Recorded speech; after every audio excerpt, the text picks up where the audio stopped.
much indeed. I just want to say something about Professor Chris Whitty, the Chief Medical Officer, who an exclusive interview to the BBC today. Several BBC outlets. Not that exclusive. But not us. I'm not quite sure that the Chief Medical Officer should be giving exclusive interviews to the media in the middle of a pandemic. I think our viewers' lives are as important as BBC viewers' and listeners' lives. There's a public information duty, isn't there? He's giving several BBC interviews. And I did tweet the Chief Medical Officer, so, sorry, why are you not doing our programme?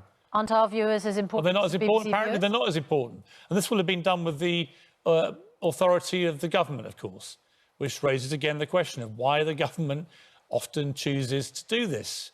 You shouldn't be doing it in a pandemic. These people should be accountable to everybody and do interviews for everybody. If they're going to do the media rounds, do the media rounds. Disappointing, Professor Whitty, that you would choose to give exclusive interviews in the middle of a pandemic. Especially at a time when he's just released an advert which is warning us all just an advert how which appears gloomy the situation on as many is. ITV channels as appears on BBC channels. So you clearly want your advertising to go on ITV. You just don't want to be held accountable for any of your decisions or statements in those adverts. Now, we're on your side, Professor Whitty. We want to get through this like you do. But if you're going to be the figurehead for this, the face of it, you can't start giving and cherry-picking which media outlets you're going to do and give exclusives. That's not how this works, sorry. Anyway, more now on the growing calls for President Trump to resign or be impeached for a second time. Overnight, the Speaker of the House, Nancy Pelosi, said Trump is guilty of inciting an insurrection.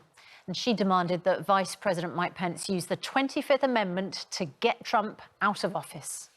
Well, we're joined now by Trump's former communications... You can see how heated things are in America. They're not going to get any cooler just because Joe Biden takes over in 10 days. This is a country that's a tinderbox right now. And that's before you even get to the fact that coronavirus is on the rampage through America. Horrendous figures there, both in cases, in deaths. One of the worst in the world. America's in a bad place. Let's get the news, travel and weather where you are. We'll see you in a moment. A little bit of calm and a little bit of good news. We're going to be joined by National Treasure. Let's have a look at the front pages this morning. Daily Telegraph, we're going to talk about the vaccination centres, the hubs, and Dame Joan Collins will join us this morning. She got jabbed on the same day as the Queen. And Mark Wright, FA Cup hero. Well, he had a couple of minutes, but he'll be claiming all the credit, I'm sure, for Crawley Town stuffing Leeds United 3-0. What a result that was. An amazing game of football. You're watching Good Morning Britain on ITV. On ITV.